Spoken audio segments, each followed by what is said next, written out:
Today, investors dump buy now, pay later stocks as the one-time favourite sector falls from grace. That's our main story.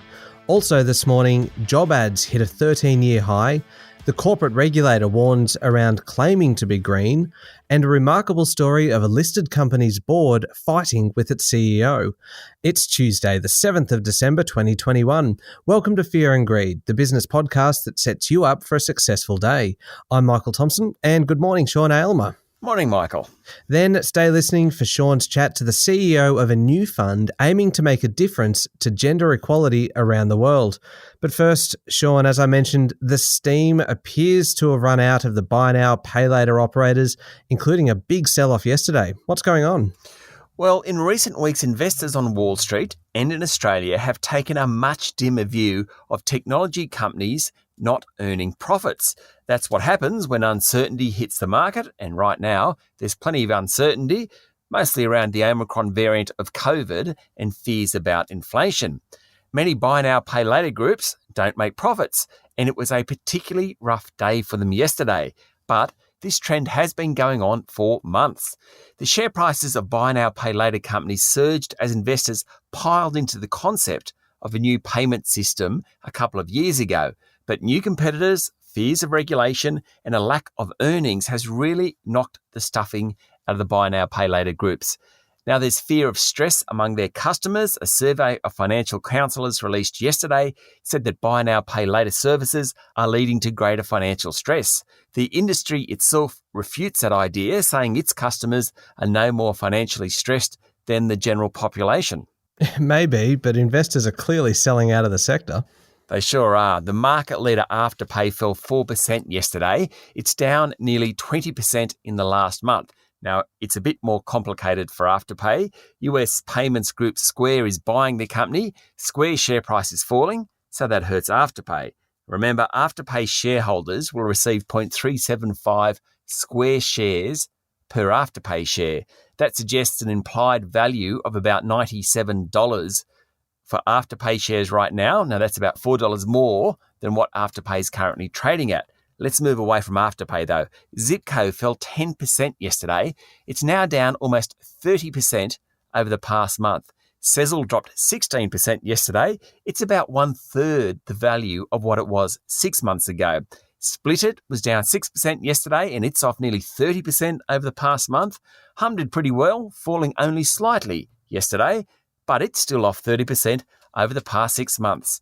Michael, I think it's fair to say the buy now, pay later market darlings of the pandemic are market darlings no more. Some of those drops are pretty extraordinary. They sure are, in just 4 weeks. Incredible. That's amazing. All right, so aside from the buy now, pay laters, how did the rest of the markets perform? Well, the S&P ASX 200 finished flat yesterday to close at 7,245 points.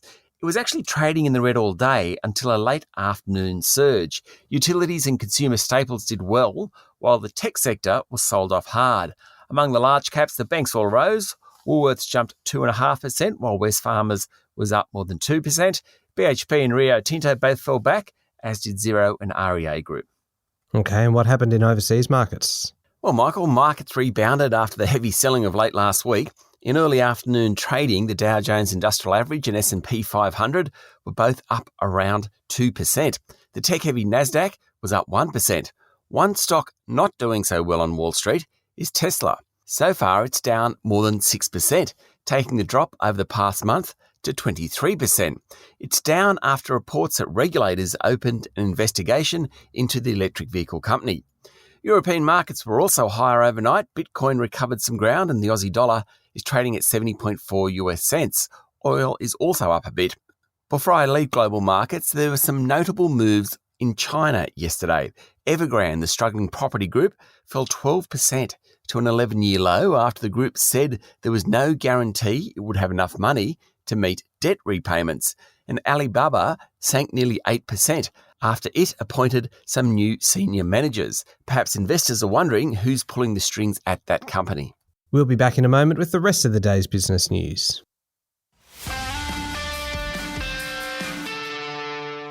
Sean, there's plenty of stories around this morning. The ANZ job ad series hit a 13-year high last month, which is great news for the economy. It sure is. The easing of lockdowns has turbocharged the employment market. That's basically the bottom line. The ANZ Job Series rose by more than 7% last month and shows that more than 222,000 positions were available across the country.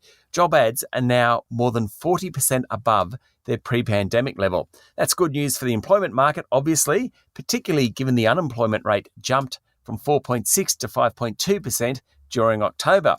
However, it won't sway the Reserve Bank board. It meets today. The outcome of those deliberations will be released at 2:30 this afternoon. It's all about the language the bank uses and whether the board has shifted from its central case scenario that the official cash rate won't increase until 2024.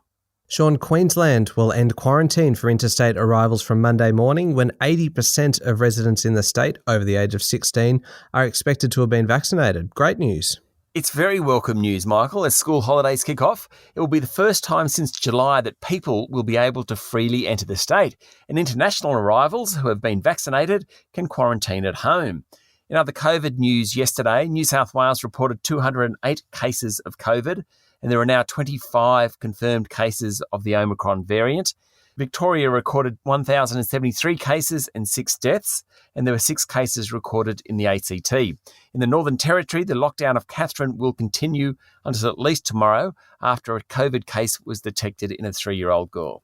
Sean, I mentioned this one at the top of the show. The corporate regulator has warned listed companies that they need to go beyond big statements when it comes to net zero targets.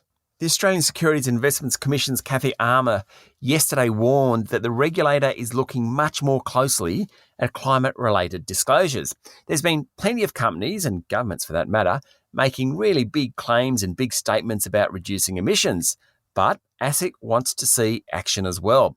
For companies hoping to list, they'll have to have concrete plans to reduce emissions to keep ASIC happy. This is going to be a big task for executives. While new international standards will be developed as a result of the United Nations Climate Change Summit in Glasgow last month, companies need to start working right now to achieve and report emissions reductions. It's just not clear how it should be done. This isn't just to comply with regulators anymore. Investors are demanding it too, a big challenge for corporates. We talked earlier about the markets, but there's been plenty of shifting around within the ASX 100 and ASX 200 in recent weeks. Yes, and this rebalancing is really significant because many investors only look at the top 100 companies or the top 200 companies. Exchange-traded funds can use the top 100 or 200 companies as cutoff points.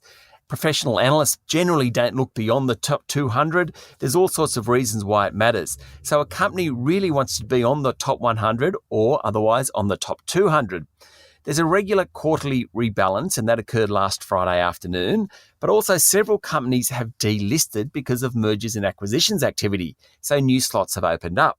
Lithium group Pilbara Minerals joins the top 100 after Spark Infrastructure, which was bought by a group led by PE company KKR, delisted. That should add support to the miner. Sandfire Resources re-entered the top 200 as a result. Another lithium producer, Orocobre, joined the top 100 as part of the regular rebalancing, and that replaced Link Administration, which fell out and is now a top 200 company. Oil Search shareholders will vote today on the merger with Santos. That will open up another slot.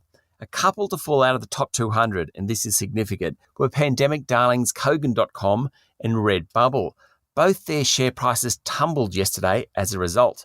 So too engineering group Monadelphous. Basically, they haven't performed well enough to stay in the top 200.